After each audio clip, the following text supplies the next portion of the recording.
Et salut les cryptopotes, je vous retrouve aujourd'hui enfin, vendredi 4 mai 2018 à 18h48.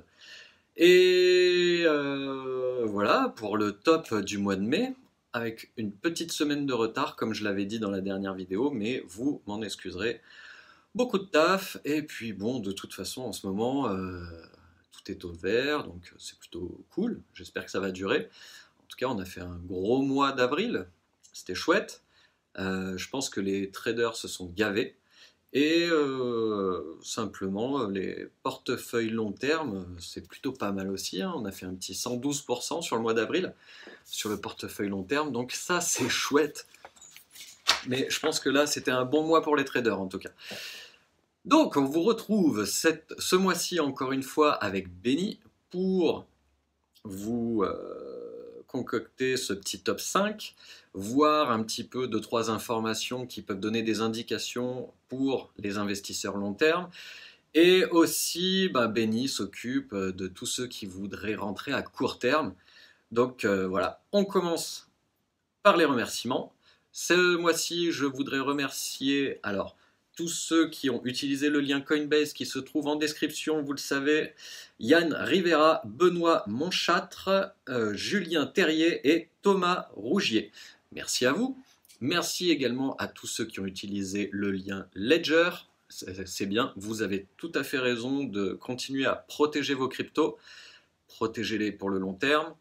Et aux personnes aussi qui ont utilisé le lien Binance. Voilà, tout ça, bien évidemment, se trouve dans la description. Vous le savez, et je vous en remercie beaucoup.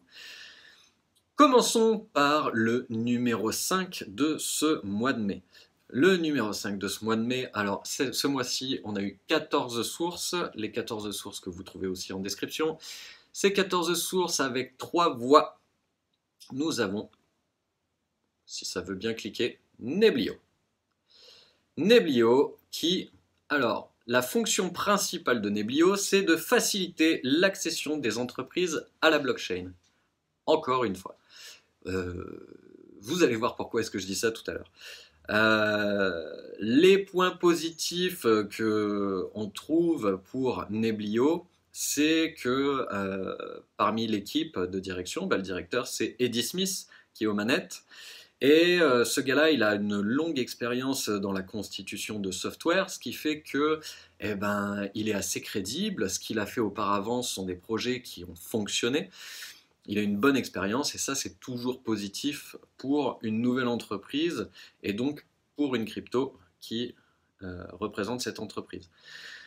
Parmi les points positifs, on dit qu'il y a des blocs de 2 minutes et une scalabilité potentiel au besoin. Ça veut dire que pour l'instant, leur scalabilité n'est pas forcément...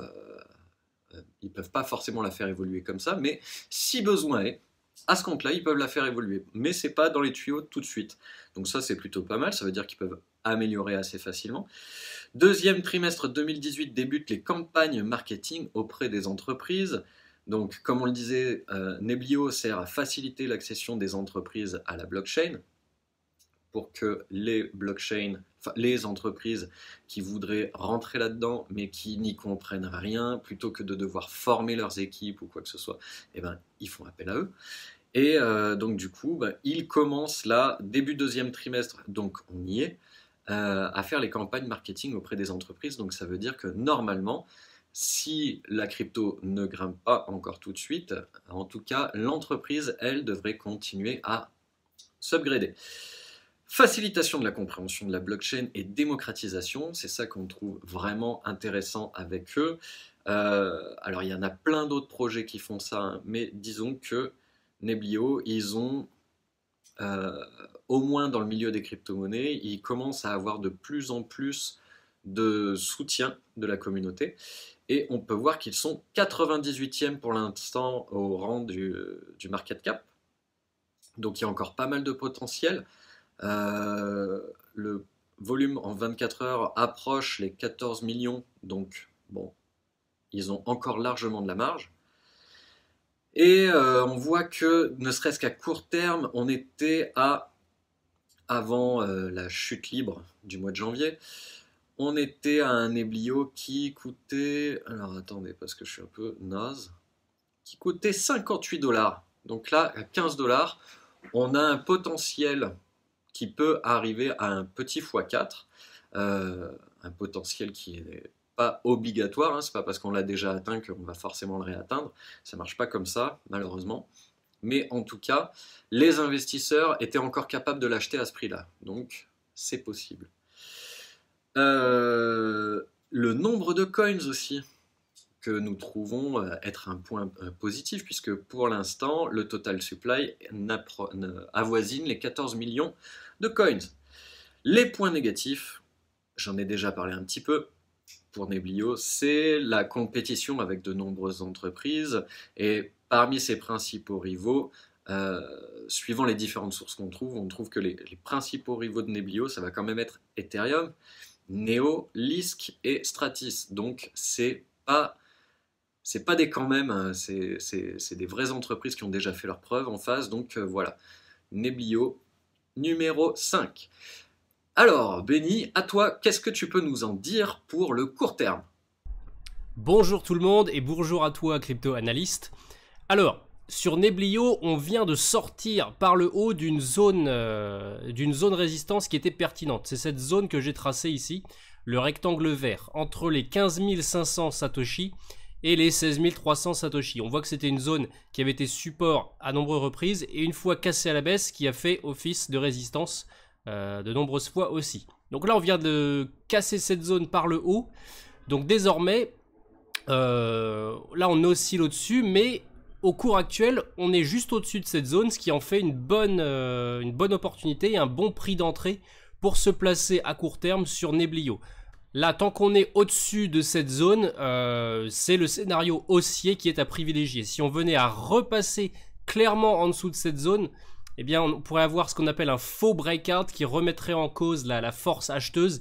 Et donc, on pourrait avoir une correction, une nouvelle correction à venir. Mais là, on peut clairement jouer le scénario haussier en achetant soit tout de suite sur les cours actuels de 16 200 Satoshi, soit même vers le bas de cette zone, vers les 15 600 Satoshi. Mais ce scénario haussier serait invalidé techniquement, je dis bien, hein, si jamais on revenait à à repasser impulsivement sous cette zone. Donc voilà pour l'aspect technique de Neblio. Qu'est-ce que tu nous réserves en numéro 4? Numéro 4, c'était le numéro 2 du mois dernier, c'est Substratum. Donc ça va être un peu une redite pour ceux qui ont vu le top du mois d'avril, mais c'est pas grave. La fonction principale de Substratum, c'est de louer son ordinateur comme hébergeur. Les points positifs, c'est d'être payé lorsqu'on n'utilise pas forcément son ordinateur. Les pays qui font de la restriction web seront très demandeurs, puisque vous pourrez utiliser les ordinateurs des autres comme routeur. Ça permet de à nouveau décentraliser le web, bien évidemment, c'est ça qui est intéressant parce que le web ne doit pas appartenir aux États. Donc grâce à cette technologie et cette plus-value que va apporter et qu'apporte déjà l'entreprise de Substratum, eh bien le web pourra à nouveau avoir une fonction décentralisée, en tout cas une façon de fonctionner décentralisée. Et le mois dernier aussi, je parlais de potentiel actuel en long terme, et vous pouvez voir que si par exemple on prend que sur le dernier mois, on s'est bien gavé, je pense que ça devrait le faire. Voilà, regardez la belle petite croissance qu'on s'est fait sur le mois d'avril, ça fait plaisir. Donc il était dans le top 2 le mois dernier. Les points négatifs, c'est que tout le monde est un node, c'est-à-dire que tout le monde... il n'y a pas de véritable minage, il n'y a pas de minage de toute façon. Et du coup, tout le monde est un node et on pense que c'est pas forcément garant de qualité. Donc on va voir sur le long terme qu'est-ce que ça va donner, mais peut-être est-ce qu'il y aura des choses négatives par rapport à ça, on n'en sait rien. Donc voilà ce qu'on a déjà dit, mais ce qui était important de rappeler par rapport à Substratum pour une petite analyse long terme. Et maintenant, Benny, je te laisse la place pour nous dire qu'est-ce qu'il y a à savoir sur Substratum pour le court terme. Alors sur Substratum, on est revenu récemment au contact de cette zone résistance ici qui est en rectangle bleu que je vais mettre en rouge. Voilà, hop, on a eu un peu de résistance acheteuse aux alentours de cette zone. Cependant, on l'a cassé à la hausse ces derniers jours. On l'a bien cassé impulsivement. On est allé bien plus haut. Là, actuellement, on a ce qu'on appelle un pullback, c'est-à-dire un retour du prix au sein de cette zone. Donc, quand on a un pullback suite à une cassure haussière d'un niveau, eh bien, on peut acheter ce pullback. Donc, là, techniquement aussi, on peut se placer en jouant le scénario haussier sur Substratum, car le prix voilà, est actuellement de nouveau dans cette zone. Ce qui invaliderait le scénario haussier à court terme, ce serait même chose que sur Neblio, si on revenait à repasser clairement en dessous de cette zone de résistance. Donc bien se protéger avec un stop loss en dessous la zone de résistance au cas où ce scénario haussier serait invalidé.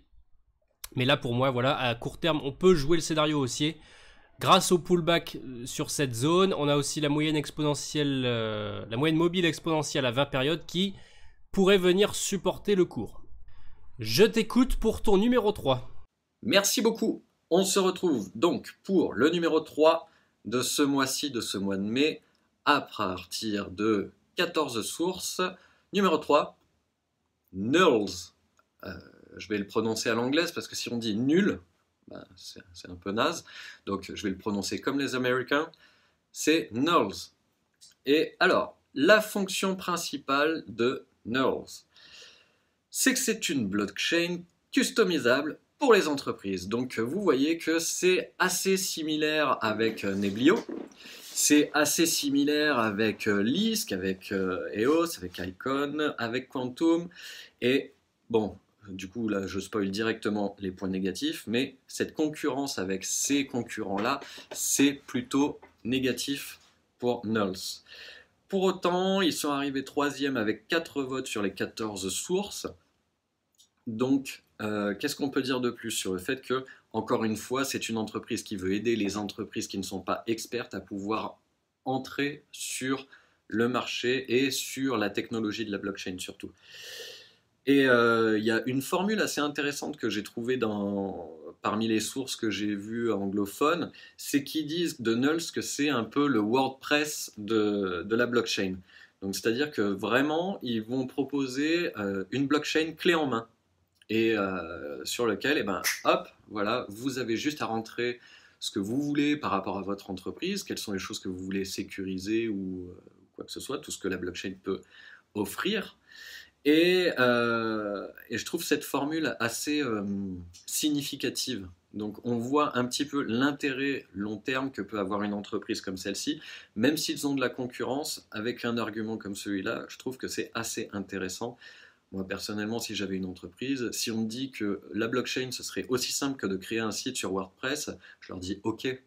Là, au moins, enfin, ça vient signifier tout de suite à l'entreprise, aux entreprises qui vont démarcher que, voilà, nous, notre truc, on vous le propose, c'est clé en main, c'est très simple. Voilà, vous n'aurez pas à vous prendre la tête. Donc ça, je pense que c'est vraiment un aspect très positif de Nulls. Ils disent avoir des blocs de 10 secondes. Donc, rapidité par utilisation de subchains, c'est-à-dire que c'est sous la blockchain, il y a des subchains qui peuvent, et alors là, je mets des gros guillemets là-dessus parce que cette information, c'est eux qui la donnent, ça peut être un argument marketing, mais je ne sais pas si dans les faits, si ça se vérifie, si véritablement et techniquement c'est faisable, j'en sais rien du tout, renseignez-vous à propos de ça. A priori, par rapport à la subchain, il pourrait faire jusqu'à 2000 millions de transactions par seconde. Ce qui me paraît... Enfin, j'en sais rien. J'en sais rien si c'est jouable ou pas, si c'est tenable ou pas, mais bon, on va faire en sorte de les croire. Il y a 40 millions de tokens sur un total supply. Là, il n'est pas marqué, mais le total qu'il y aura en tout, ce sera 100 millions de Nulls. Donc, c'est pas excessif. On a un bon potentiel long terme. Et aussi, ils sont 124e avec même pas 17 millions par jour, même pas 160 millions de market cap. Donc, pour l'instant, on est encore sur une faible capitalisation, ce qui peut être à la fois positif sur le potentiel en tant qu'investissement, mais en même temps, ça peut être problématique parce que c'est pas facile de se faire connaître quand on est un peu trop loin dans CoinMarketCap. Mais Après, ils sont quand même arrivés troisième dans Stop, ce qui veut dire qu'il y a beaucoup d'autres sources qui en parlent, qui parlent de ce qu'ils sont, de ce qu'ils sont capables de produire. Donc voilà, le plus haut qu'on a atteint pour eux, c'était 8 $. Donc le x2 est largement envisageable.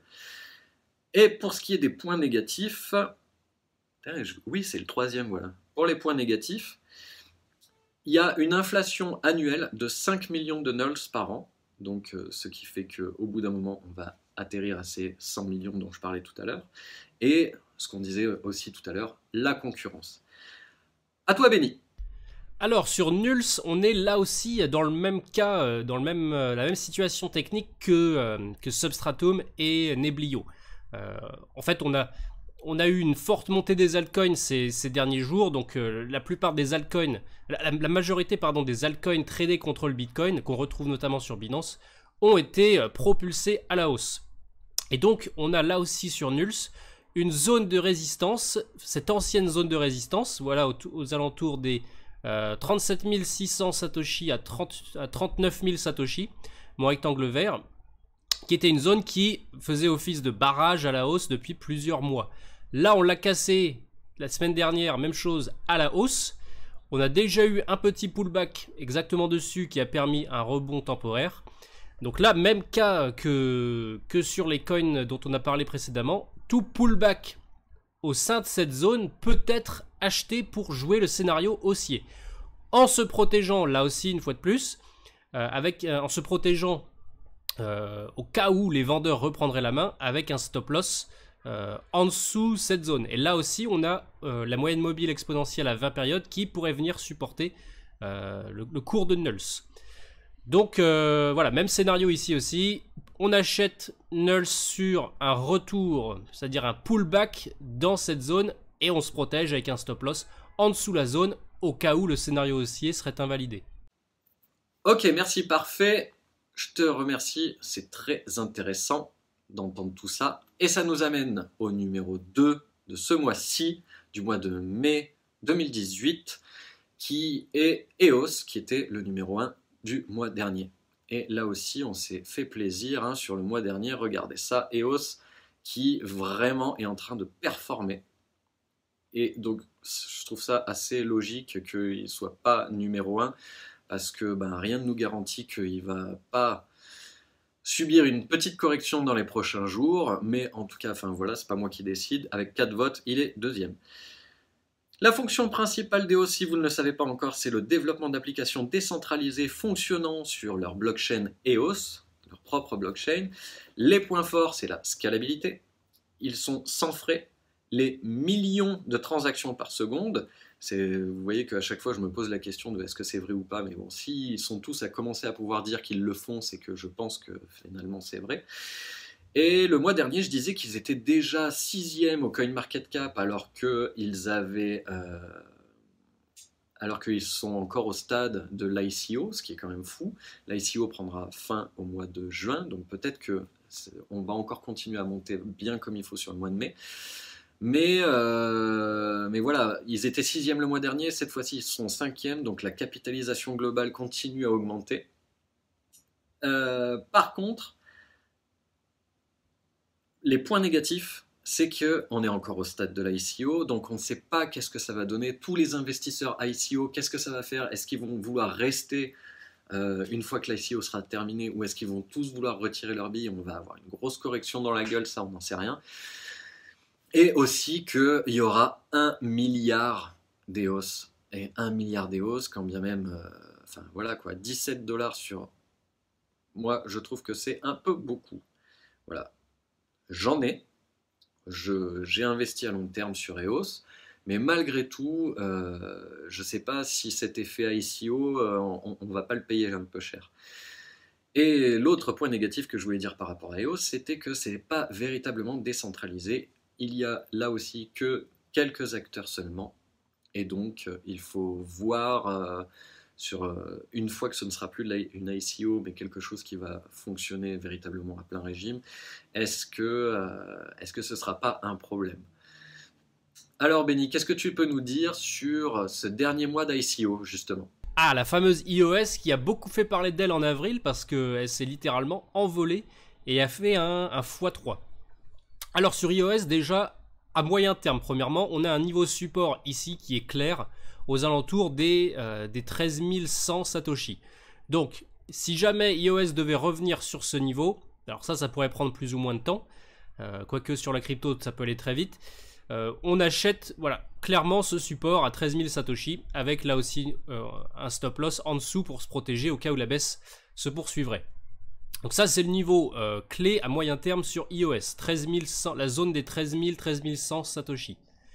À plus court terme, il y a deux possibilités si on veut la jouer un peu plus agressif.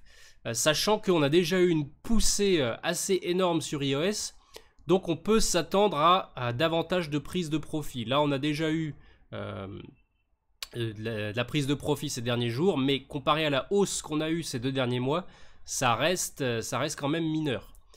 Mais à plus court terme, si on veut jouer un scénario plus agressif, on peut, alors je vais repasser en daily, soit acheter un retour sur la moyenne mobile exponentielle à 20 jours ici, qui pourrait venir faire rôle de support dynamique.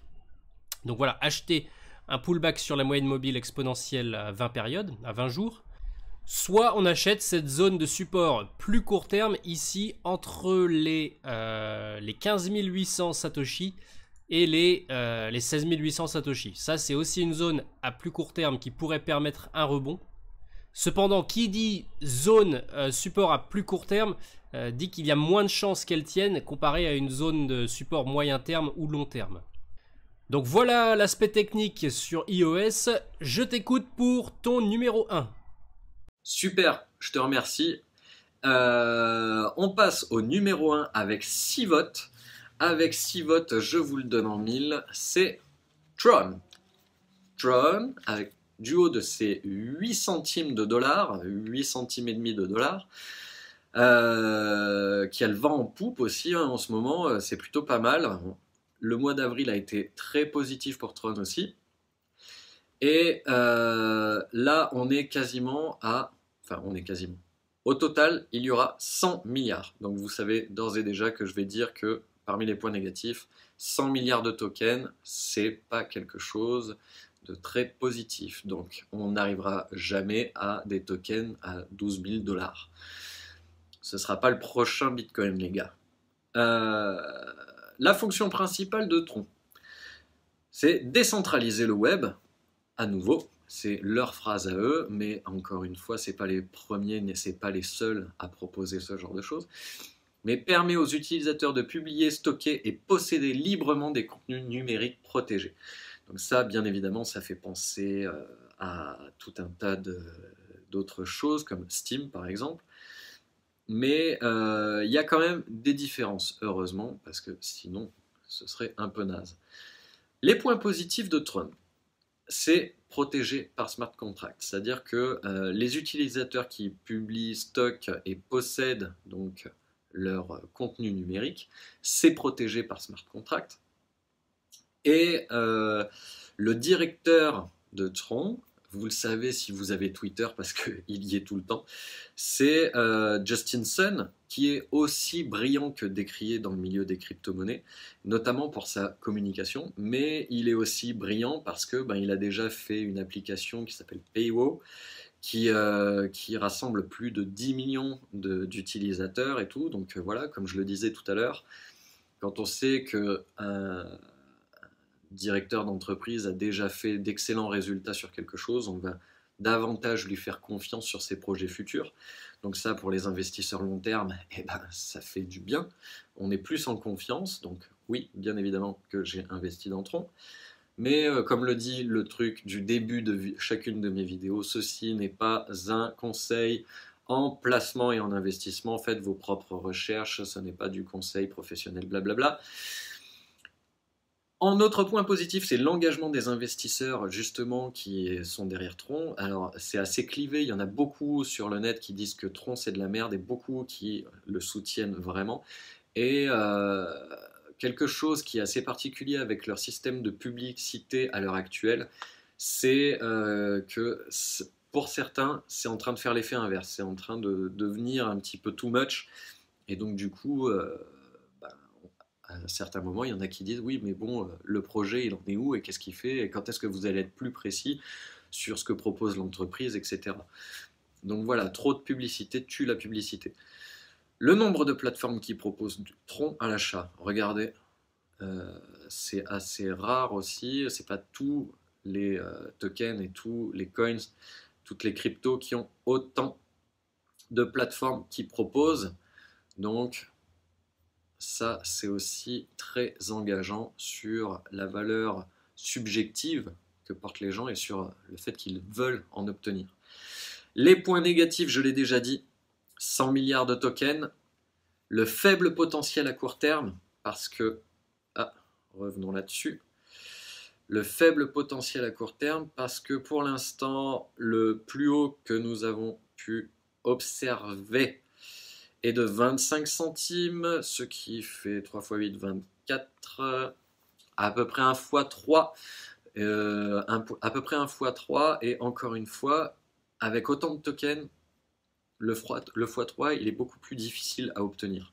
Mais enfin, ça, ce n'est que mon avis. Vous pouvez être en désaccord avec ça, et vous pouvez le partager dans les commentaires si vous le souhaitez. Donc moi, j'y vois un faible potentiel à court terme, mais Benny va nous dire si c'est le cas ou pas selon lui. Et moi, le market cap qui, pour moi, est là encore plus ou moins positif parce que quand on est déjà 11e avec une capitalisation si forte et donc un prix comme celui-là, je pense pas, là encore, si vous avez des contre-arguments à ce que je suis en train de dire, allez-y dans les commentaires. Je pense pas qu'avec la capitalisation qu'ils ont déjà, qu'ils aient une grosse marge de manœuvre et à moins d'avoir vraiment énormément de troncs dans son portefeuille, les variations sur un portefeuille individuel vont pas être fantastiques, mais ça peut être aussi positif dans le fait que votre portefeuille va subir moins d'impact en fonction de la hausse et de la descente de quelque chose si vous n'en avez pas beaucoup. Je ne sais pas si j'ai été clair là-dessus, mais bref, dis-nous surtout, Benny, si je dis des conneries quand on parle de faible potentiel à court terme sur Tron ou pas. Alors Tron lui aussi s'est envolé sur le mois d'avril, il a doublé en valeur par rapport au Bitcoin. Alors voyons voir où est-ce qu'on peut se placer à court terme sur Tron. Premièrement, il faut attendre une plus forte correction et de revenir sur des niveaux qui sont, assez pertinents. Là, avec la forte poussée aussi, regardez, 1, 2, 3, 4, 5, 6, 7, 8, 9 journées de hausse d'affilée sur Tron. C'est vraiment impressionnant. Donc voilà, toute hausse excessive doit forcément avoir une correction derrière. Premier point d'entrée, le plus agressif, c'est d'acheter sur un retour sur la moyenne mobile exponentielle à 20 jours ici. Donc cette droite bleue, ça pourrait être un premier point d'entrée. Voyons voir d'autres zones support qui pourraient permettre des rebonds. On en a une ici, malgré qu'elle soit pas très claire, entre les 790 et 820 Satoshi.